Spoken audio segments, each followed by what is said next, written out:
नमो ज्ञानेश्वरा नमो ज्ञानेश्वरा। निवृत्ती उदारा सोपान देवा। मुक्ताबाई नमो त्रिभुवन पावनी। आद्यत्रय जननी देवांची जयांचे केलिया स्मरण। होय सकळ विद्यांचे अधिकरण। तेची वंदू श्री चरण श्री गुरूंचे ते नमस्कारोनी आता। तेने कारणे मी बोलेन बोली अरूपाचे रूप दावीन। अतींद्रिय परिभोगवीन इंद्रियांक करवी। कैवल्य साम्राज्य चक्रवर्ती विश्वमौली ज्ञानोबाराय सकल ब्रह्मनिष्ठ गुरुजनांच्या परमकृपेने श्री भगवती ज्ञानेश्वरीच्या 6व्या अध्यायाचा विचार आपण करत आहोत। या अध्यायाच्या प्रारंभाला ज्ञानोबाराय धृतराष्ट्र आणि संजय याच्या संवादातून प्रारंभ करतात। संजयजी आपल्या पारमार्थिक भाग्याचं वर्णन करतात। त्या आनंदाच्या तृप्तीतून अभिप्राय जाणून आता आदरपूर्वक बोलणं ज्या 6व्या अध्यायामध्ये होणार आहे तो ज्ञानोबाराय म्हणतात, मी साहित्याच्या अंगाने चांगल्या प्रकारे प्रतिपादन करणार। तो हा 6वा अध्याय 6वा वरी साहित्याची बरवा सांगिजेल म्हणून परिसावा चित्त देवोनी। शब्द प्राकृत भाषेतला जरी असेल तरी तो अमृतालाही पैजेनं जिंकून घेईल अशी रससंपन्न अक्षर मी संपादन करीन।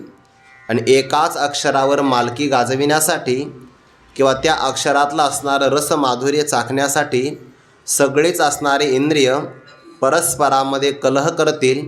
परंतु हा शब्दाचा व्यापकपणा असा आहे की एकच शब्द सारख्यापणाने समानतेनं सर्व इंद्रियाचं आणि मनाचं सुद्धा समाधान करेल। अशा प्रकारच्या चांगल्या शब्दांची पात्र किंवा ताटं तयार करून त्यामध्ये कैवल्य रसाचं पक्वान्न मी निष्काम पुरुषाकरिता वाढलेला आहे। आता आत्मप्रभा ठाण दिवा जो इंद्रियांना कळू न देता सेवन करतो त्यालाच हे प्राप्त होईल। इथे सर्व इंद्रियांचा पंगिस्तपणा अधीनपणा टाकावा लागेल आणि मनाच्या शुद्ध अंगाने जर भोगता आला तरच हा कैवल्य रसाचं पक्वान्न सेवन करता येईल। यासाठी शब्द प्रमाणही महत्त्वाचं आहे। मग त्या शब्द प्रमाणातला शब्दाचा भाग वाचार्थ भाग बाजूला काढून लक्षार्थामध्ये असणारं जे ब्रह्मचैतन्य त्याच्याशी जीवाला एकरूप व्हावं लागेल। आणि असा हळुवारपण जर येईल, याला नाजूकता किंवा सूक्ष्मपणा म्हणतात, तरच हे उपयोगाला जाईल। नाहीतर मुक्या पुरुषाने सांगावं आणि ज्याला अजिबात ऐकू येत नाही असं बहिऱ्या पुरुषाने ऐकावं असाच हा प्रकार होईल। ज्याने आत्मबोधासाठी स्वर्ग आणि संसारावर पाणी सोडलेलं आहे। तुकोबारायांचा अभंग फार गोड आहे बघा। तुकोबारा म्हणतात, दिले संसारासी पाणी। असा जो पुरुष असेल ज्याने संसारावर पाणी सोडलेलं आहे, स्वर्ग आणि संसाराचे सगळे भोग ज्याच्यासमोर हात जोडून उभे आहेत पण त्यापैकी एकाचाही स्वीकार करत नाही, संसाराला कसं पाणी सोडलं या बाबतीमध्ये श्री भरतजींचं आपण उदाहरण पाहिलं। आणि स्वर्गातले अनुकूल भोग भोगण्याकरता आले, सर्व प्रदान झाले, तरी श्री नचिकेतांनी मात्र ते स्वीकारले नाही, कारण आत्मबोधाची आवड आहे। आणि ज्ञानोबाराय म्हणतात, त्यांच्या वाचून या ग्रंथाची गोडी बाकी कुणाला कळणार नाही। सज्ञानी पुरुषाला हा ग्रंथ रमण्याचं एकमेव ठिकाण आहे। आणि प्राकृत पुरुषाला असं वाटेल की आपण दुसऱ्याच कोणत्या तरी गावात आलो आहे। ज्यांना परमार्थाचं पुण्य कमी असताना त्यांना श्रवणाची आवड नाही निर्माण होत। आपण त्यांना अगदी बलाने वापर करून जरी एखाद्या चांगल्या श्रवणीय चिंतनाच्या ठिकाणी आपण घेऊन आलो तरी त्या व्यक्तीला ते आवडत नाही बघा, किंवा त्याला आता ते उठून जाता येत नाही, पण ते कळतही नाही। मग असा व्यक्ती जागेवर झोप घेतो। नाथ महाराजांनी भागवतामध्ये असं म्हटलं आहे, जरी केलिया होती पुण्य राशी तरी अवधान होय हरिकथेसी। एरवी ऐकता येरांसी लागे अनायासी अतिनिद्रा। निद्रेकरता श्रम करावे लागतात की नाही? अंथरूण पांघरून चांगलं असावं लागतं, हवेची व्यवस्था करावी लागते, डास जास्त असेल तर मच्छरदाणी लावावी लागते, याला आयास म्हणतात, आयास। पण जर पुण्याचा अभाव असेल तर पाठामध्ये झोप गाढ लागते आणि काही अंथरूण पांघरून काही लागत नाही। दुसऱ्याच्याही अंगावरही तो डोकं ठेवून झोपू शकतो, त्याला पुण्य असावं लागतं। जरी केलिया होती पुण्य राशी तरी अवधान होई हरिकथेसी। एरवी ऐकता येरांसी लागे अनायासी अति निद्रा। सज्ञानी पुरुषाला यामध्ये रममान व्हावंसं वाटेल। जे बुद्धिमान पुरुष असतात ना, त्यांच्या जीवनातला काल 3 साधनाने खर्च होतो आणि मूर्ख पुरुषाचा जीवनातला काल तोही 3 साधनेनं खर्च करतो. मूर्ख पुरुष काय करतो? मूर्ख पुरुष व्यसनेन मूर्खानां निद्रया कलहेन वा. मूर्ख पुरुष एकतर झोप घेतो, नाहीतरी विनाकारण भांडण करतो किंवा स्वतःच्या जीवनाला उद्ध्वस्त करणारे व्यसन करतो. या 3 मार्गामध्ये मूर्खाचा काळ व्यर्थ होतो. तो एकतर कलह करेल, विनाकारण भांडण काढेल. विनाकारण काही माणसाला जर भांडणाकरता व्यक्ती नाही भेटला गावामध्ये, तर जाता जाता कुत्र्याला लात मारतो भांडणं करणाराचं. कलह हे ना, ते कलह करायची सवय असते. नाहीतर मग व्यसनं करतात. म्हणजे आता तो व्यसनही करत नाही, कलही नाही करत, गाढ झोपला असला पाहिजे. निद्रया कलहेन वा. या 3 साधनेमध्ये मूर्ख काळ व्यर्थ करतो. आणि विचारी पुरुष काव्यशास्त्र विनोदेन कालो गच्छते धीमताम. बुद्धिमान पुरुषाचा काल काव्यचिंतनात. काव्य म्हणजे सगळ्यात महत्त्वाचं काव्य कोणतं आहे? रामायण, महाभारत. म्हणून तर ज्ञानोबा त्याला मनोनी हा काव्या रावो. सगळ्या काव्यातला राजा म्हणजे महाभारत असं ज्ञानोबाला वर्णन करता. सगळ्या वेदाचं तात्पर्य आलं आहे महाभारतामध्ये. अनंत शब्द ब्रह्मवेद आहे आणि त्या सगळ्यांचं तात्पर्य 1,00,000 किंवा 1,15,00,000 श्लोकसंख्या असणाऱ्या महाभारतामध्ये आलं आहे. तसं मूळचं महाभारत 1,00,000 श्लोकांचं आहे. पण हरिवंश पुराण त्यामध्ये जर जोडलं तर त्याचे 25,000 श्लोक एकत्र केले की 1,15,00,000 भारत त्याला असं म्हणतात. असे 2 प्रमाण आहे. आणि ज्ञानेश्वरीमध्येच आहे बरं. तैसे शब्द ब्रह्म अनंत झाले 1,15,00,000 भारत अशी पण ओवी आहे. आणि ते तुला अभिप्राय 1,00,000 जोडे अशी पण ज्ञानेश्वरीमध्ये ओवी आहे. तर त्याचं तात्पर्य हे आहे, मूळ भारत महाभारत काव्य आहे आणि त्या काव्य चिंतनामध्ये, गीताशास्त्राच्या चिंतनामध्ये आणि चांगल्या प्रकारे समाधानामध्ये विचारी पुरुषाचा काळ व्यतीत होतो. जो विचारी असेल तैसा सज्ञानासी तरी हा ठाऊ. मी काल परवा एक उदाहरण ऐकलं एका महापुरुषांच्या मुखातून. त्यांनी सांगितलं की बस जेवणाकरता फक्त 1 तास बाजूला वेळ काढायचा. फक्त 1 तास 24 तासातला जेवणासाठी. बाकी 23 तासामध्ये जेवढ्या काही इच्छा असतील त्या सगळ्या इच्छेसाठी फक्त ज्ञानेश्वरी, बाकी दुसरं काहीच नाही. ग्रंथोपजीवी रममान होण्याकरता हेच ठिकाण आहे. तैसा सज्ञानाशी तरी हा ठावो आणि अज्ञानाशी आन गावो. मनोनी बोलावया विषय पाहावं विशेष नाही. आता परमात्म्याने जे प्रतिपादन केलं ते तत्व बुद्धीच्याही कक्षेमध्ये सापडणं कठीण आहे. जे बुद्धीलाच आकलन होऊ शकत नाही किंवा बुद्धी ज्याला जाणू शकत नाही ते शब्दामध्ये कसं काय सापडेल. परंतु ज्ञानोबा म्हणतात, श्री निवृत्तीनाथांची कृपा हाच एक प्रकारचा अखंड तेवत असणारा दिवा आहे आणि या प्रकाशाच्या द्वारे मी त्या तत्वाला आत्मसाक्षात्कारही करीन. आणि जे जे श्रोते श्रवणाला आले त्या सर्वांना ह्या साक्षात्कार करून देईल. अतींद्रिय असणारं ज्ञानबळ प्राप्त झालं तर जे दृष्टीला दिसत नाही असं दृष्टी वाचूनही परमात्मा तत्व अनुभवामध्ये आणता येतं. अशक्य घटनाही शक्य होते जर त्यावर कृपा असेल तर. याकरिता उदाहरण दिलं. काल आपण उदाहरण पाहिलं. कथिलाचं आणि चांदीचं रूप जवळपास सारखं आहे. पितळाचं आणि सोन्याचंही रूप सारखं आहे. म्हणून पितळातला कलंक गेला तर पितळाला वेगळं सोनं करायची गरज नाही, तेच त्याचं सोनं आपोआप होऊ शकतं. कथिलाला रसभावन दिली, रसभावना, तर ज्ञानोबा म्हणतात कथिलाचे की जे रूपे रसभावनी. रसभावना देऊन अनेक प्रकारचे रस वापरून त्या कथिलाचं आपल्याला चांदीमध्ये रूपांतर करता येईल. चांदी आणि कथिल दिसायला सारखं आहे. पितळाची गंधी काळी जर गेली तर सुवर्ण काही वेगळं जोडण्याची गरज नाही, त्याचं सोनं होऊ शकतं. पण लोखंडाचं आणि सोन्याचं काय साधर्म्य आहे? त्यांचा रंगही सारखा नाही, स्वभावही सारखा नाही. रंग वेगळा वेगळा आहे, स्वभाव कसा आहे? एक मातीत टाकलं की मातीरूप होतं आणि एकाची कधीच माती होत नाही. पण असं अशक्य असणारं लोखंडाचं सुद्धा सोनं करता येतं. ते धातुवाद पुरुषाला नाही करता येणार. ना तरी जे धातुवादाही न जोडे ते अशा प्रकारचं शुद्ध सोनं लोखंडाच्याच ठिकाणी आपल्याला प्राप्त करता येऊ शकतं. पण केव्हा? जरी दैव योग चढे परिस हाता, प्रारब्धाच्या बलाने जर आपल्याला परिस प्राप्त झाला तर शुद्ध 100 नंबरी सोनं लोखंडाच्या ठिकाणी प्राप्त करता येऊ शकतं. लोखंडाचं सोनं होतं असं नाही बरं. असा पण एक विचार ऐकला आहे की सगळ्यात कनिष्ठ धातू आहे लोखंड आणि परिसाचा महिमा असा आहे ते लोखंडाला लागल्यानंतर जर त्याचं सोनं करतं तर बाकीच्याचं का करणार नाही? बाकीच्यांचंही ते सोनं करू शकतं, पण लोखंड का घेतलं? कनिष्ठ धातू आहे सर्वामध्ये, त्याचं ते सोनं करतं. अशक्य आहे. आपलं आयुष्य जरी गेलं तर लोखंडाचं सोनं नाही होणार. उलट लोखंडाचं सोनं करता करता सोन्यासारखा माणूस लोखंडात जमा होईल. होणार नाही असं. पण परीस जर मिळाला तर दैवयोगाने तो परिस्पर्श केल्याबरोबर त्याचं सोनं होऊ शकतं. अशक्य आहे पण शक्य होतं.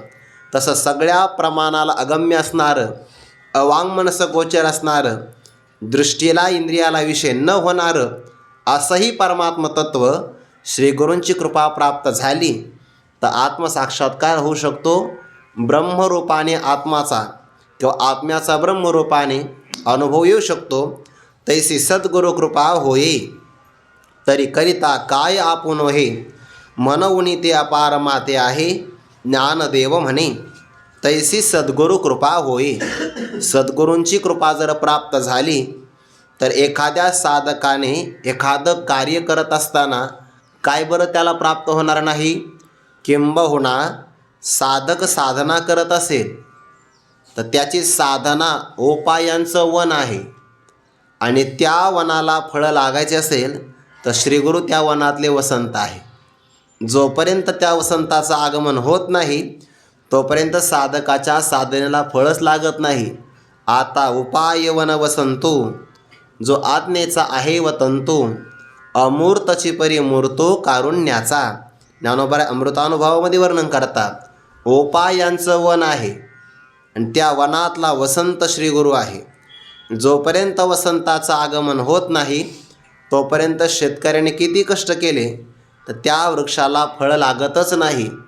तसं शब्द जाथ आलोडिले अथवा योगादिकचे अभ्यासिले ते तैची म्हणू या पुले जे सानुकूळ श्रीगुरू. श्रीगुरूंची अनुकूलता, श्रीगुरूंची कृपा जोपर्यंत प्राप्त होत नाही तोपर्यंत कितीही साधना केली तर साधनेला फळच लागत नाही. आणि खरं असं आहे साधकाच्या जीवनामध्ये एक सद्गुरू असावे, नाहीतर त्याला आपल्या बुद्धी आणि ज्ञानाचा अभिमान होऊ शकतो. श्रीगुरू महापुरुषांचा आश्रय असेल तर तो कायम असं म्हणेल की नाही मला जे ज्ञान प्राप्त झालं ना ते माझ्या गुरुवर्यांच्यामुळे प्राप्त झालं. म्हणून तर भक्तराज अर्जुनांना शेवटच्या अध्यायामध्ये परमात्म्याने विचारलं, अरे अर्जुना सांग बरं म्हणे, मागचा तुझ्या अज्ञानापासून निर्माण झालेला मोह आहे तो तुझ्या ठिकाणी आहे की नाही? साज्ञान जनिते मागील मोहे तू ते भुलविला तो येथे असे की नाही? सांग बरं. ज्या मोहाने तुला मोहित केलं तो मोह तुझ्या ठिकाणी आता आहे की नाही? कर्माकर्म काही पाहतो की नाही तुझ्या ठिकाणी? मग भक्तराज अर्जुनाने उत्तर काय दिलं? देवा माझा मोह नष्ट झाला, मला आत्मस्मृती प्राप्त झाली आणि तेवढी माझी योग्यताच आहे असं नाही म्हटलं. नष्ट मोह हा स्मृतिर्लब्धा त्वत्प्रसादात मयाच्युत. तत्प्रसादान, तुमच्या प्रसादाने अर्थात श्रीगुरूंच्या कृपेने मला हे प्राप्त झालं. आता मी स्थिर आहे, माझा संदेह निराकरण झाला. करिष्ये वचनम तव. त्या एका श्लोकामध्ये फार मोठ्या गोष्टी आल्या बरं. मोहाची निवृत्ती, आत्मज्ञानाची प्राप्ती, श्रीगुरूंची कृपा त्याला महत्त्वाची आहे. स्थिर होणं, संदेहाचं निराकरण आणि तरीसुद्धा देवाची आज्ञा पाळणं, यामध्ये 4 लाभ भक्तराज अर्जुनाला प्राप्त झाले. मोहाची नष्टता, स्मृतीची प्राप्ती, गतसंदेह अवस्था आणि स्थिरपणा, हे 4 भाव भक्तराज अर्जुनाला प्राप्त झाले. पण याला कारण काय आहे? तत्प्रसादात, श्रीगुरू रूपाने असणारी तुमची कृपा आहे आणि त्या कृपेनं हे प्राप्त झालं. मग आता जोपर्यंत हे देह आहे तोपर्यंत तुमच्या आज्ञेचं मी उल्लंघन करणार नाही. करिष्ये वचनम तव. भाव का सांगायचा आहे हा, की साधकाच्या जीवनामध्ये मरेपर्यंत ही अवस्था असावी. बाबा एक श्लोक सांगत असतात, जोपर्यंत आपण जिवंत आहे तोपर्यंत 3 गोष्टी आपल्याला कायम वंदनीय आहेत. यावत जीवोत्रयो वंद्या वेदांत गुरुरीश्वराहा. वेदांत शास्त्र, आपलं श्री गुरुतत्व आणि ईश्वर हे आपल्याला कायम वंदनीय आहेत. ज्ञानप्राप्तीच्या अगोदर ज्ञानासाठी वंदनीय आहे आणि एकदा ब्रह्मज्ञान प्राप्त झालं तर त्यानंतर आपल्यावर कृतज्ञत्वाचा आळ येऊच नये यासाठीही ते वंदनीय आहेत. नाहीतर ब्रह्मज्ञान झालं आणि यांचा त्याग केला तर तो कृतज्ञ ठरेल, असं कधी होऊ नये. आयुष्यापर्यंत हे आपल्याला कायम वंदनीय आहेत. करिष्ये वचनम तव. काल आपण श्रीगुरूंच्या कृपेचा प्रभावाचे उदाहरण पाहिले की श्री शांती ब्रह्म एकनाथ महाराजांनी गावबा महाराजावर कृपा केली, जो फक्त पुरणपोळी खाण्यासाठीच आलेला होता. काही काही विद्यार्थी स्पष्ट सांगतात, बरं ते तुम्ही आम्हाला पाठांतर नका सांग, सेवा सांगा काय करायची. तुमचा स्वयंपाक करू का, कपडे धुऊ का, सगळा आश्रम दररोज पुसून काढतो, फक्त मला पाठ होत नाही. स्पष्ट सांगतात. मोकळ्या मनाचे असतात, मान्य केलं पाहिजे. नाही, जो मोकळा असतो तो मोकळ्या मनाने सांगू शकतो. असं काही मनामध्ये गाठ वगैरे ठेवायचे नाही, स्पष्ट सांगतात ते. बाकीचं मी काही करणार आहे. तसं गावबा महाराजांनी सांगितलं, तुम्ही म्हणसाल काकडा जमणार नाही, सकाळचं विष्णू सहस्रनाम आपल्याकडून होणार नाही, ज्ञानेश्वरीच्या पारणाला गाथा भजनाला बसणार नाही, एकनाथी भागवत ऐकणार नाही, काय नाही. फक्त 12 वाजता तुमचे नैवेद्य दाखवला आणि देवाला जाग करण्यासाठी ते बारीक घंटी वाजवली की तेवढ्यात मी येणार.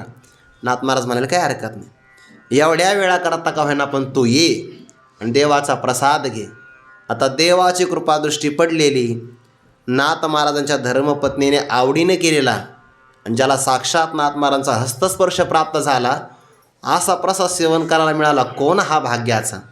ते गावबा महाराजांचं भाग्य. मग आता निर्याणाचा प्रसंग आला, म्हणाले आता आम्हाला निघायचे, आमचा कालावधी संपत आला. लोक म्हणे थांबा ना, अजून काला राहिला, आपला ग्रंथ अर्धवट राहिला, अजून कोण पूर्ण करणार. आणि आमचे गावबा महाराज करते. लोक हसले त्यांच्या, म्हणे हा गावबा हा फक्त पुरणपोळी खाण्यासाठीच आलेला आहे, तो ग्रंथ पूर्ण करेल. याला अजून गमचं गच्छ कसं झालं हेही माहिती नाही. गच्छती गच्छतः गच्छन्ती हेही सुद्धा क्रियापदातलं काही माहिती नाही. नाथ महाराज म्हणले बसू तर द्या. व्यासपीठावर बसल्यानंतर जे भावार्थ रामायण सांगितलं आजही कुणालाच कळत नाही की कोणत्या ओव्या गावबा महाराजांच्या आहे. तशी सद्गुरु कृपा होय तरी करिता काय आपण होय. दुसरं उदाहरण आपण त्रोटकाचार्यांचं पाहिलं. शंकराचार्य महाराजांचे कपडे धुणं, सेवा करणं, वेळ मिळाला तर मग उशिरा पाठाला येणं. उशिरा म्हणजे आता सेवा करणाऱ्या माणसाला उशीर होत असतो, कारण त्याला श्रीगुरूंची सेवा प्रधान आहे. मग थोडासा विलंब झाला की ते उर्वरित थोड्या वेळामध्ये पाठाला यायचे. मग ते आले की मग पाठ सुरू करायचे आचार्य. एके दिवशी उशीर झाला, कालच आपण उदाहरण पाहिलं हे. ते म्हणाले महाराज पाठ सुरू करा. मग नाही, आमच्या अजून त्रोटकाचार्य नाही ना आले. म्हणे येऊन काय फायदा आहे, आले तरी काही फरक नाही, नाही आले तरी काही फरक नाही. असं मग तो अभिमान झाला. हेटाळणी करू नये कोणाची. जेव्हा ते त्रोटकाचार्य आले, आचार्य बाजूला झाले, म्हणजे पुढे या, पुढे पुढे म्हणजे पुढच्या रांगेत बसायला नाही, या आणि व्यासपीठावरच बसा आणि सांगा म्हणे पाठ. आता कृपादृष्टी आहे. मुकम करोति वाचालम पंगुम लंघयते गिरिम यत कृपातमहं वंदे परमानंद माधवम. कृपा केल्याबरोबर जगद्गुरू शंकराचार्यांच्या पेक्षा सरस पाठ सांगितला. उदाहरण ते आहे, जी आपुलिया स्नेहाची वागेश्वरी वा जरी मुखे याते अंगीकारी तो वाचस्पती शिकरी प्रबंध होडा. हे जसं उदाहरण आहे की नाही कृपेचं, तसं आपण बऱ्याचदा पाहिलं हस्तामलकांचं उदाहरण. ब्राह्मण कुलामध्ये जन्माला आले, जन्माला आल्यानंतर ज्ञानी महात्मा पण परिचयच नाही कोणाला. असं घडतं कधी कधी. एखाद्या धुळीमध्ये रत्न जर पडलं तर धुळीमुळे रत्न मनुष्याला कळत नाही. आपल्याच कुळामध्ये आपल्याच घरात महात्मा जन्माला आला, आई वडिलांना आठवण नाही. हे बऱ्याचदा घडतं. साधक ज्या घरामध्ये जन्माला आला ना त्या घरातल्या सगळ्याच लोकांना किंमत असेल असं काही नाही सांगता येत. अख्ख्या महाराष्ट्राला किंमत. मग घरच्या माणसं म्हणतात त्याला वेळ लागलं. बघा म्हणजे आळंदीला गेला, वेळ लागला, तर काय त्याच्या डोक्यात वारं घुसलं, आता हे वारं होय. अरे परमार्थाची साधना करणं हे चांगलं आहे ना. मग काय किंमत नसते बऱ्याचदा घरच्या लोकांना. मग ते घरचे म्हणले, कारण ते 8 वर्षापर्यंत बोलले नाही, शब्द रडलेच नाही, हस्तामलक रडले नाही, बापाला काही हट्ट केला नाही. बापाला वाटतं की नाही मुलाने हट्ट करावा, सोबत चालावं, काहीतरी गोड मागावं, काहीच मागत नाही.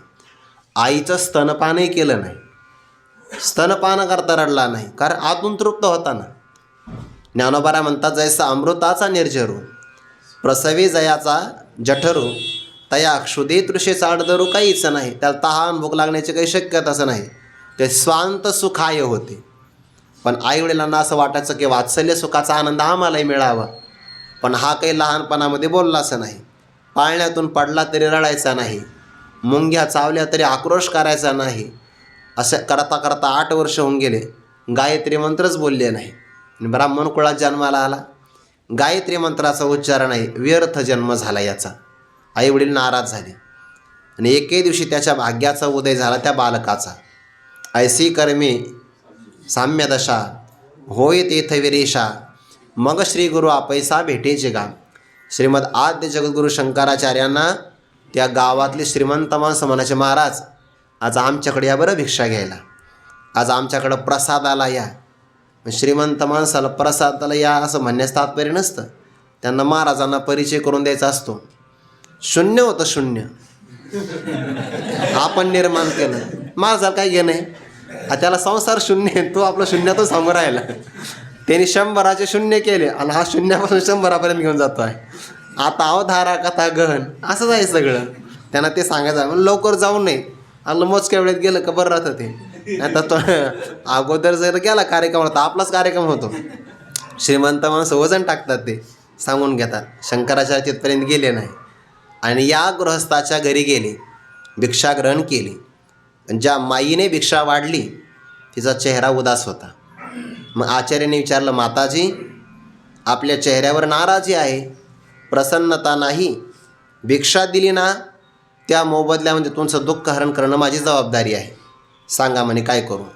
आणि महाराज काही नाही, मुलगा जन्माला आला, आज तागायत बोललाच नाही, तुमच्या उपयोगी पडत असेल तर घेऊन जा असा, कारण आमच्या तर काही उपयोगी नाही. शंकराचार्याने त्या मुलाकडे पाहिलं, दर्शनाची प्रशस्ती पुण्यपुरुष. चेहरा पाहिल्याबरोबर लक्षात आला हा पुण्यपुरुष महात्मा आहे, पण घरातल्या लोकांना त्याची किंमत नाही. आणि मग याला बोलतं करावं, तर मग आचार्याने त्याच्यावर कृपा केली, शाब्दिक कृपा. आणि त्याला प्रश्न विचारला त्या बालकाला, कस्तम शिशो कश्य कुतोष गंता किन नाम ते त्वं कुत आगतोसी एतन्मयुक्तम वदचार्बकत्वम मत्प्रीतये प्रीते विवर्धनोशी.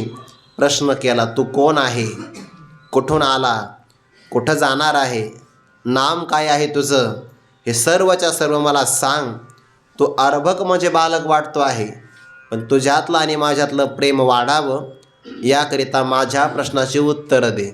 पहिला प्रश्न होता, कहत्वम शिशो, कस्त्वम शिशो हो, म्हणजे तो बालक आहे तर तो नेमका कोण आहे, कहत्वम तो कोण आहे.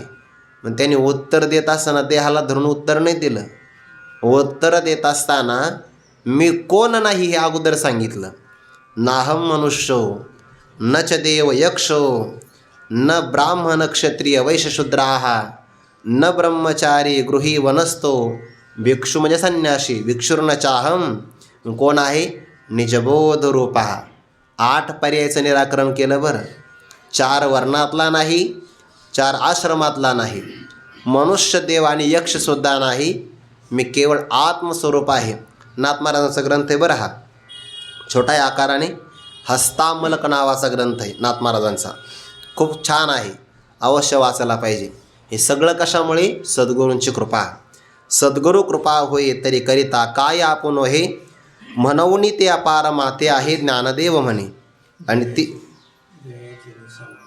जयाचे निसावाये जीव ब्रह्म उपरीला आहे, ब्रह्म तृणातळी जाये उदासे जेणे. ज्या श्रीगुरूंची कृपा प्राप्त झाली असता जीव ब्रह्मस्वरूपाच्या वर जातो. ब्रह्म तर सर्वात वर आहे, तर या ओळीमध्ये ब्रह्म शब्दाचा ईश्वर असा अर्थ घ्यायचा. ज्या श्रीगुरूंची कृपा प्राप्त झाली असता जीव ईश्वर स्वरूपाचं अधिष्ठान असणारं निरपेक्ष ब्रह्म ते होतं. आणि श्रीगुरूंची जर उदासीनता प्राप्त झाली तर ब्रह्म जीव भावाला येतं. जीवाला ब्रह्म व्हायचं असेल तर सद्गुरूंची कृपा आवश्यक आहे. आणि ब्रह्माला जीव व्हायचं असेल तर काय नाही, श्रीगुरू उदास झाले तर ब्रह्मच जीव स्वरूपाला येऊ शकतं. प्रभाव आहे त्यांचा. हे असो दिठी जयावरी झळके, की हा पद्म करू माथा पारुखे, तो जीवची परितुके महेशेशी. श्रीगुरूंचा चरण कमल जरी एखाद्याच्या मस्तकावर लागला की तो जीवच आहे, परंतु भगवान शंकराची ईश्वर स्वरूपाची अधिष्ठान रूपाने बरोबरी करू शकतो, एवढं सामर्थ्य आहे. काजे दिठेवा तुमचा वरुषेवा, तै सकळार्थ सिद्धी मती पिके, एरवी कोंभेला उन्मेष सुखे जरी उदास तुम्ही. जर तुम्ही उदास असाल तर अंकुरित झालेलं ज्ञान सुकून जाईल. आणि तुमच्या कृपादृष्टीचा वर्षाव झाला तर माझ्या बुद्धीमध्ये सगळ्या प्रमेयांचं भरघोस पीक येईल. काजे दिठेवा तुमचा वरुषे, ते सकळार्थ सिद्धी मती पिके, एरवी कोंभेला अंकुरित झालेलं ज्ञान आहे ते सुकून जाईल. म्हणून त्याकरता तुमची कृपा पाहिजे. आणि ज्ञानोबाला म्हणतात, ती कृपा माझ्यावर किती आहे शब्दाने सांगता येत नाही, मोजता येत नाही. बरं, परमार्थ मोजता नाही येत. तो अनंत आहे, अपार आहे आणि अमर्याद आहे. म्हणून तर नाथ महाराजांनी एक ओवी दिली बघा, देशे काळे वेदानुवादा, ज्या सुखाची न करवे मर्यादा, त्या सुखाची सुखसंपदा मदभक्त सदा भोगीती. याला माप लावता येत नाही. व्यवहारातल्या असणाऱ्याला माप सांगता येतं, इंद्रासारखा आनंद आहे, ब्रह्मदेवासारखा आनंद आहे, पण परमार्थातल्या आनंदाला नाही आनंदासी जोडा, त्याची बरोबरी नाही करता येणार. म्हणून ते अपार माते आहे. माते म्हणजे माझ्यावर ती कृपा अपार आहे. आणि ज्याच्यावर अपार कृपा आहे त्यालाच पारमार्थिक ग्रंथ रचना करता येते.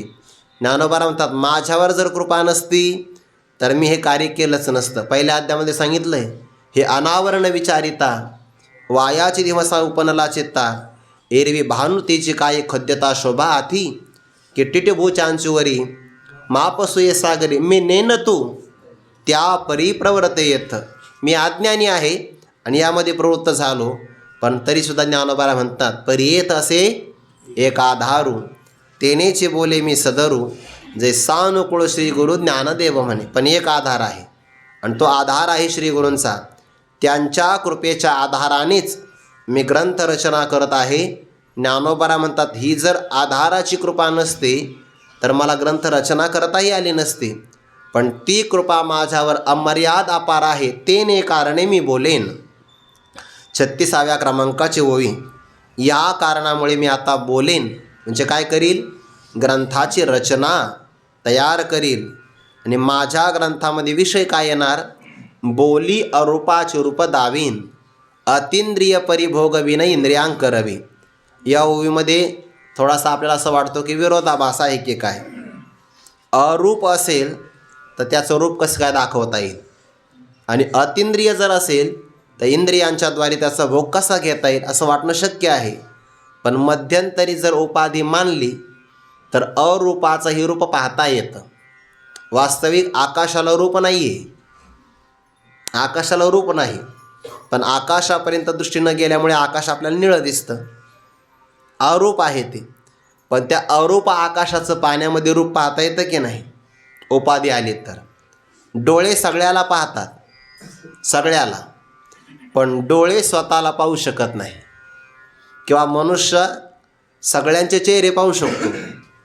आता मी तुमच्या सगळ्यांचे चेहरे पाहू शकतो, पण जसे मला सगळ्यांचे चेहरे दिसतात तसा चेहरा माझा मला पाहता येत नाही. मग याकरता काय लागेल, उपाधी लागेल. आणि उपाधी जर आली तर न पाहता येणारा चेहरा पाहता येतो उपाधीच्यामुळे. तसं उपाधी शब्दाची आली, जगत नावाची उपाधी आली की ज्या परमात्म्याला कोणतंच रूप नाही त्या परमात्म्याचं रूपसुद्धा जाणता येतं. तर याचा अर्थ असा करायचा, अरूप आहे म्हणजे निराकार आहे परमात्मा. नामरूप संबंध जाती क्रियाभेद हा आकाराशीची प्रवाद वस्तूशी नाही. परमात्म्याला कोणता आकार नाही, हरिपाठात प्रमाण आहे. निर्गुण असंच आहे का? निर्गुण निराकार नाहीचा आकार जैथोने चराचर हरि. माझा थोडा हरिपाठ कमी पाठ आहे ना, त्यामुळे विचारला तुम्हाला, परीक्षा नाही घेत. त्रिगुण असार, निर्गुण आहे सार, सारासार विचार हरिपाठ. पुढे सगुण, हा तेच म्हणलं माझ्याकडून निर्गुण शब्द झाला. सगुण का? निर्गुण निराकार का सगुण निराकार? सगुण निर्गुण, हा गुणाचे अगुण. हरिविन मन. खरंच परीक्षा नाही घेत बरं, माझं मागं पुढं उरायला आता तुमच्या संगतीमुळे होतं काय माहिती. सगुण निर्गुण गुणाचे अगुण हरिविना मन व्यर्थ जाय. हा अव्यक्त इथं यायचं आहे मला, मी निर्गुण शब्द घेतला तिथं. अव्यक्त निराकार नाहीचा आकार जेथोनी चराचर हरिशी बचे. एक तर संगतीमुळे होत असेल, नाहीतर माझी झोप थोडी कमी झाली त्यामुळे होत असेल. बहुतेक इथं पुरवठा पोचत नाही आज, असंही होत असेल. अव्यक्त निराकार ज्याला आकार नाही, आणि जे अव्यक्त आहे म्हणजे इंद्रियाला दिसत नाही. अव्यक्त निराकार नाहीचा आकार जेथोने चराचर हरिशी भजे. मग असा निर्गुण निराकार परमात्मा आहे. ज्ञानोबा म्हणता, पण जरी तो अरूप असेल तरी पण अशा शब्दांची योजना करेल, अशा शब्दांची योजना करेल की शब्द तुम्हाला परमात्मापर्यंत घेऊन जाईल आणि तो शब्द तुम्हाला परमात्म्याची आत्मत्वाने प्राप्ती करून देईल. तुम्हाला एकदा परमात्म्याचं आत्मत्वाने दर्शन झालं तर हेच त्याचं रूप दाखवणं आहे. रूप दाखवणं म्हणजे नेत्रेंद्रियाचा विषय होणं असा अर्थ नाही घ्यायचा, कारण मुळामध्ये परमात्मा कोणत्याच इंद्रियांचा विषय नाही. पण रूप दाखवणं याचा अर्थ दर्शन, ज्ञान आणि आत्मसाक्षात्कार होणं आहे. ज्याप्रमाणे मिठाचा खडा समुद्राच्याही खोली मोजण्याकरता गेला आणि टाकली उडी त्याने, आणि तो म्हणे असं जर आपण सहज चालत गेलो तर जमणार नाही, कारण चालत गेलो तर अलीकडच्या काठाशीच फक्त आपल्याला खोली कळेल. पुलावर चढला, टावरवर मिठाचा खडा, आणि तितक्या उंचून उडी मारली जास्त खोल जाण्यासाठी. मारली उडी, खोली कळाली असेल त्याला खोली नाही कळणार. का? कारण तो जर मिठ रूपाने राहिला तर समुद्र कळत नाही, आणि समुद्रात गेला तर वेगळा राहत नाही. जसा तो मिठाचा खडा समुद्राशी एकरूप होऊन जातो, हेच त्या मिठाच्या खड्याने त्या समुद्राचा घेतलेला एक प्रकारचा अंदाज आहे, प्राप्ती आहे. लवण पानियाचा ठाऊ माझी रिगुणी गेला पाहावू. हा तो तेथ नाही तव काय घेऊ माप जळा. त्या पाण्याचं तो काय माप घेणार आहे? तो खोली पाहण्यासाठी गेला, एकरूप झाला. तसं अरूप परमात्म्याला पाहण्यासाठी, अरूपाचं निराकार तत्वाचा रूप पाहण्यासाठी जेव्हा साधक जातो ना, तेव्हा ऐका बरं का, थोडी एक प्रक्रिया सांगतो. जेवढं आता ही ओवी तर कठीणच आहे, प्रश्नच नाही, पण ज्ञानोबाऱ्यांच्या गुरुजनांच्या कृपेनं थोडं जवळ जाता येईल आपल्याला, जाण्याचा प्रयत्न करून. निराकार आहे परमात्मा, आणि त्या निराकार परमात्म्याचा साक्षात्कार करून घेण्याकरता जेव्हा एका उत्तम अधिकारी निघतो, तेव्हा श्री गुरु त्याला महावाक्याचा उपदेश करतात. महावाक्य कानाने ऐकल्याबरोबर, आता ऐका, महावाक्यामध्ये शब्द आहे, त्या शब्दातल्या वाच्यार्थाचा तो त्याग करतो, लक्षार्थामध्ये असणारा ऐक्य ग्रहण करतो. शब्द राहतो मागे, वृत्ती होते अंतर्मुख, आणि त्या वृत्तीमध्ये पुन्हा चैतन्याचा आभास म्हणजे चिदाभास आहे. शब्द मागे राहतो, अज्ञानाचा आवरणभंग करणारी वृत्तीसुद्धा आवरणभंग झालं की मागं राहते, आणि तिथे असणारा चिदाभास जो आहे तो अतिशय अल्प प्रकाशमान आहे.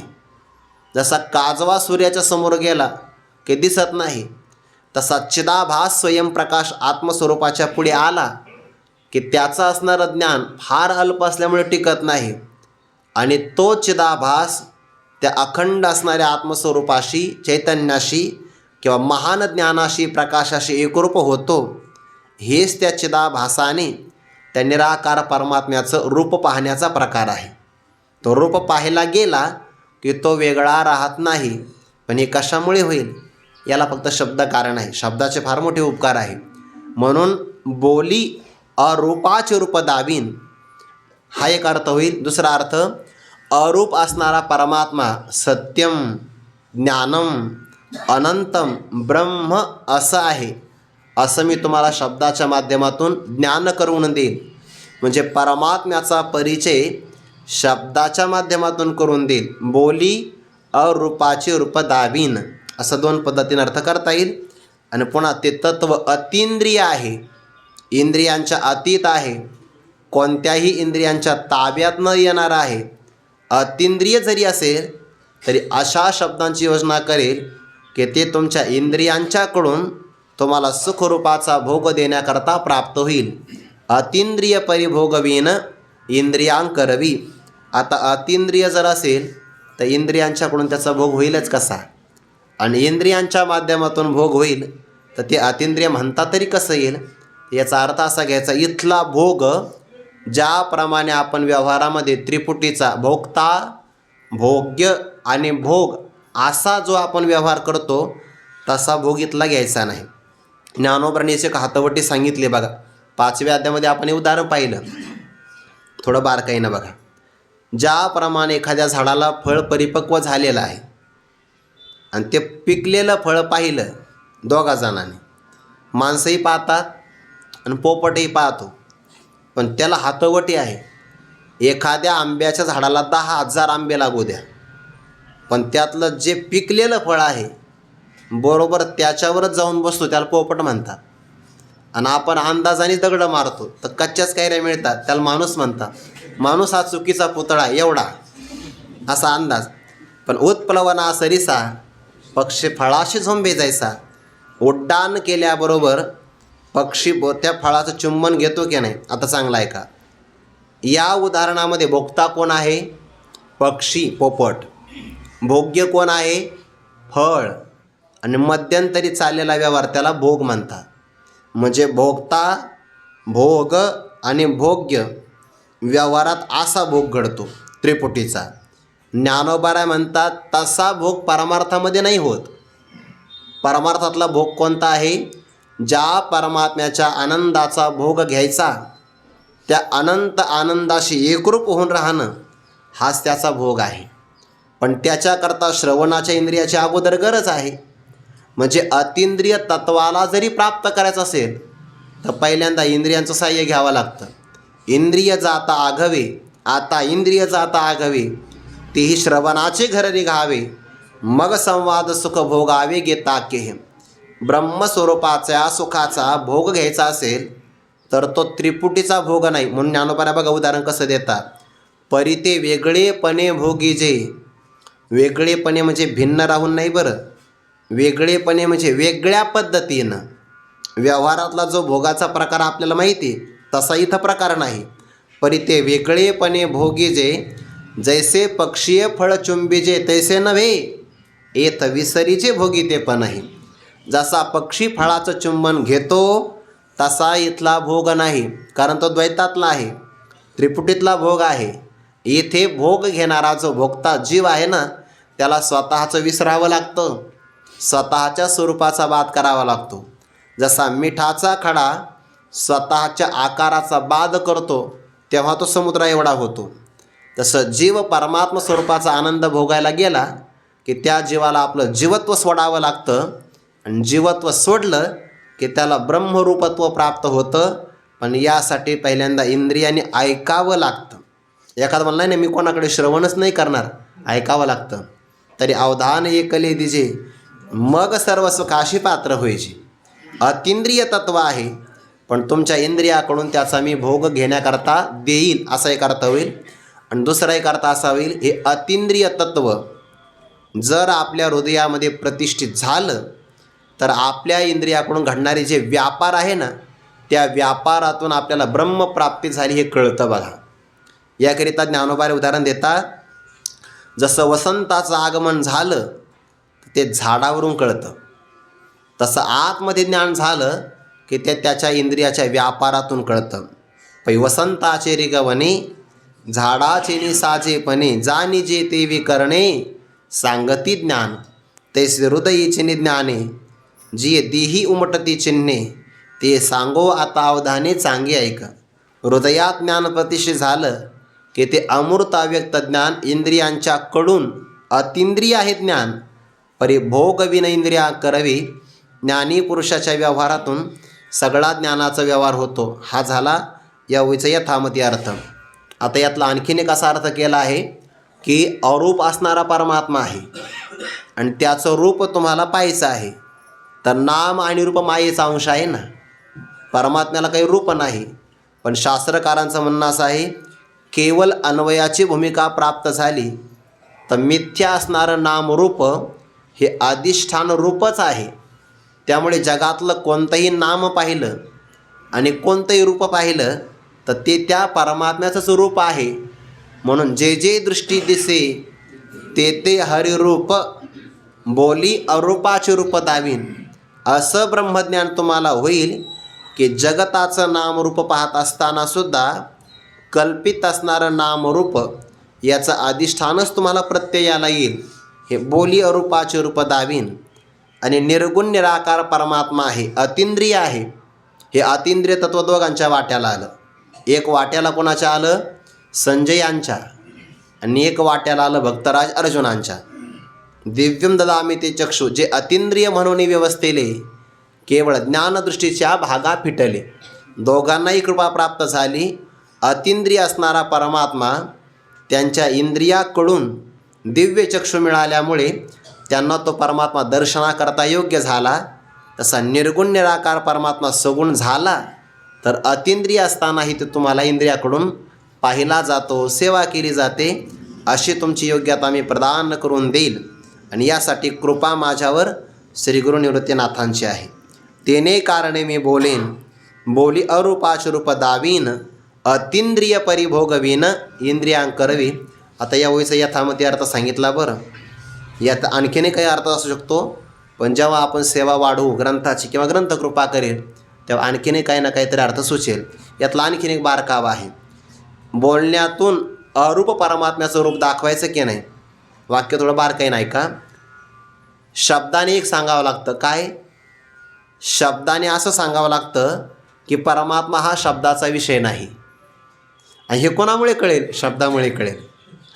शब्दामुळे परमात्मा हा शब्दाचा विषय नाही हे सुद्धा कोणामुळे कळतं? शब्दामुळे. बोली अरूपाचे रूप दावीन, अतींद्रिय परिभोगवीन इंद्रियांकरवी, इथपर्यंत ज्ञानोबांची प्रतिज्ञा आहे. आणि मग 31व्या ओळीमध्ये एक शब्द आला होता, आता सांगेन काय श्रीरंगे निरूपिले. जे परमात्म्याने जे काही सांगितलं ना ते मी सांगणार आहे. तर जे जे काही सांगायचं होतं ते सगळं सांगितलं, पण सांगणारा जो श्रीरंग आहे तर तो श्रीरंग परमात्मा कसा आहे, ज्ञानोबा त्या श्रीरंग परमात्म्याचं वर्णन करतात. भगवंताची व्याख्या, भगवान शब्दाचा अर्थ ज्ञानोबा इथे करतात. भगवान कोणाला म्हणतात? ज्यांच्याकडे 6 श्रेष्ठ गुण राहतात त्यांना भगवान म्हणतात. आणि योगायोगाने अध्याय 6वा आहे. ज्ञानोबांनी व्याख्या इथं केली. बरं, बाकी सर्व महापुरुषांनी श्री भगवानुवाच अशोचानन शोचस्तवम या पदावर व्याख्या केली भगवान पदाची. ज्ञानोबांच्या हातवटी 6 महत्त्वाचे गुण आहे ना, मग 6व्याच अध्यायामध्ये आणायचे. इथं ते आणले आहे. असं का? बरं बरं बरं बरं आहे. महिना 12वा आहे, 6 तारीख, 6 दोन्ही 12. ऐका यशश्री अवतार्य ते मग तारीख नाही लक्षात राहत, कीर्तन लक्षात राहत. ऐका यशश्री अवतार्य ज्ञान वैराग्य ऐश्वर्य हे 6 गुणवर्य वसती जेत, मनोनीत भगवंतो जो निसंगाचा सांगातून, तो म्हणे पार्था दत्त चित्तो होई आता. या 2 वयाचा एकत्र विचार आहे. ज्ञानोबा सावध करतात. ऐका. काय ऐका? आतापर्यंत तुम्ही अधिकारी ऐकला, आता या अध्यायामध्ये येणारा विषय पण ऐकला, आमची प्रतिज्ञा ऐकली, श्रीगुरूंची कृपाही श्रवण केली. आता एक ऐका, या ग्रंथाचा वक्ता ऐका. आता सांगेन काय श्रीरंगे, श्रीरंग परमात्मा श्रीकृष्ण त्यांना भगवान म्हणतात का ते ऐका. श्रवण करा. वक्त्याच्या बाबतीमध्ये ऐकायचं आहे. परमात्मा कसा आहे? यश, श्री, औदार्य, ज्ञान वैराग्य ऐश्वर्य हे 6 प्रकारचे गुणवर्य म्हणजे श्रेष्ठ गुण जेथ वसती कायमचे वास्तव्याला राहतात, मनोनितो भगवंतु. या 6 गुणांना भग म्हणतात. आणि या 6 गुणांनी जो संपन्न असतो कायमचा त्यांना भगवान म्हणतात. मनोनितो भगवंतु. आता यातला बारकावा असा आहे, बारकावा म्हणजे तात्पर्य असं आहे, 6 गुणांनी संपन्न जो असेल त्यांना म्हणतात भगवान. आणि तो भगवान भक्तराज अर्जुनांना सांगतो आहे. काय श्रीमंती असेल? हा पहिला अर्थ. दुसरा अर्थ, भगवान परमात्मा ज्याचं सारथ्य कर्म करतोय तो भक्त किती श्रेष्ठ असेल. देखा नवलतया प्रभूचे, अद्भुत प्रेमभक्ताचे, जे सारथ्यपण पार्थाचे करीत असे. भक्तराज अर्जुनाचं ऐश्वर्य ज्ञानोबाऱ्या पहिल्या अध्यायामध्ये सांगतात. काय भाग्य आहे म्हणे परमात्म्याचं. भक्तराज अर्जुनाचं परमात्मा 2 रूपाने रक्षण करतोय. ध्वजस्तंभावरी वानरू तो मूर्तिमंत शंकरू, सारथी शारंग धरू अर्जुनेशी. आपण एखाद्या गावात गेलो आणि आपण गाडीमध्ये बसत असताना बाजूला बसलो आणि चालकाचं सीट आहे, स्टेरिंग म्हणतात त्याला. समजा एखाद्या आमदाराने ती चालवली गाडी आणि आपण आमदाराच्या शेजारी, तर माणूस आयुष्यभर फोटो जपून ठेवतो. आयुष्यभर काय आमदाराने आपली गाडी चालवली, आमदार आपली चालक होते असं म्हणतो की नाही. बरं, समजा मुख्यमंत्र्यांनी गाडी चालवली आणि आपण मुख्यमंत्र्याच्या शेजारी, कल्पना करायला काय हरकत आहे. किंवा पंतप्रधानाने गाडी चालवली आणि आपण शेजारी, तर मला तर वाटतं तो फोटो काढून दररोज पूजा करेल तो माणूस, स्वतःचीच करील पूजा. एवढा मोठा त्याला ऐश्वर्य वाटेल की नाही. इथे वैकुंठीचा राणा जाण ज्ञानोबा म्हणतात, जेत अश्ववाहक आपण, सगळ्या वैकुंठाचा राजा आणि तो सारथ्य पण करतोय. काय मोठं भाग्य आहे. म्हणून तो भगवंतू. भगवंताच्या ठिकाणी हे 6 गुण, श्रेष्ठ गुण कायमचे राहतात. त्यापैकी पहिला महत्त्वाचा गुण आहे यश. यश शब्दाचा अर्थ तो सुख्याती, ज्याची कायमची प्रसिद्धी आहे. त्यातही काहींचं म्हणणं असं आहे की जिवंत असताना जी प्रसिद्धी त्याला यश म्हणतात आणि मेल्यानंतर प्रसिद्धी त्याला कीर्ती म्हणतात, असं काहींचं म्हणणं आहे.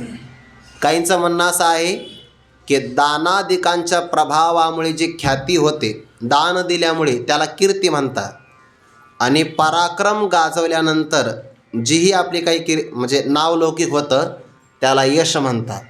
म्हणजे ज्याला यशस्वी व्हायचं असेल त्याच्याकडे शूरत्व असावं लागतं, पराक्रम गाजावा लागतो. आणि देवाचा पराक्रम 10व्या अध्यायात आला. नोगडता बाळपणाची फुली, जेने मी अदान विसृष्टी केली, करे गिरी धरुणी मानिली महेंद्र महिमा. देवाला कधीच अपयश नाही आलं, कधीच. कोणतंही कार्य हातात घेऊ द्या, देवाला त्यामध्ये यशच आलं. अगदी लहानपणामध्ये त्या स्तनपान करण्याच्या निमित्ताने पुतना आली, भयानक होती ती. तिला पाहिलं तर असं म्हणतात इतकी नटून थटून आली ती. काही काही लोक म्हणतात त्या गवळणी बरेच अलंकार वगैरे, नटून थटून आले. तिचं सौंदर्य पाहिलं तर गोपिका लज्जित झाल्या. त्याने आपले दरवाजे खिडक्या बंद केल्या, नको म्हणे. ती जर समोरून चालली तर तिच्या सौंदर्यापुढे आम्ही अगदी सामान्य दिसू, त्यापेक्षा उभंच राहायला नको. आणि अकस्मात प्रवेश केला. काही काही माणसाचं धाडस लय असतं. एवढ्या गर्दीतून कीर्तनकाराजवळ येतात, धाडस असतं का? किती उशीर हो काय घेणं नाही राहते. ते संबंध विषयाचं अनुसंधान तुटतं का काही नाही, धाडस लय. येणार म्हणजे येणार आणि दुसऱ्याच्या मांडीवर बसणार, त्या जागा करून द्यावी लागते. तशी ती पुतना धाडसानेच आली नंदबाबांच्या वाड्यात आणि आली तर तिने ते कन्हैयाला पाहिलं.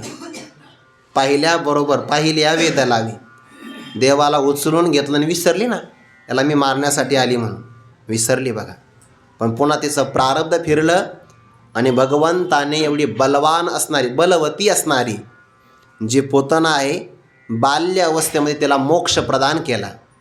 तो सनकादिकाचे निमाने सायुज्य सौरसुदिदला पुतने, जे विषाचे निस्तन पाने मारू आली, मारण्याकरता आली तर मुक्त केली. सगळे असेच मारले भगवंताने. अगदी गाडीवर बसून तो आला होता, ज्याला कोणत्याही प्रकारचं शरीर नव्हतं, शकटासूर. का गब गरिठा मारी येले बाळपणी, अवघे दैत्य खाणे बुडविली. देवाला अपयश कधीच नाही आलं. एक काल यवन नावाचा एक आला होता, देवाच्या हातून त्याचा मृत्यू नव्हता.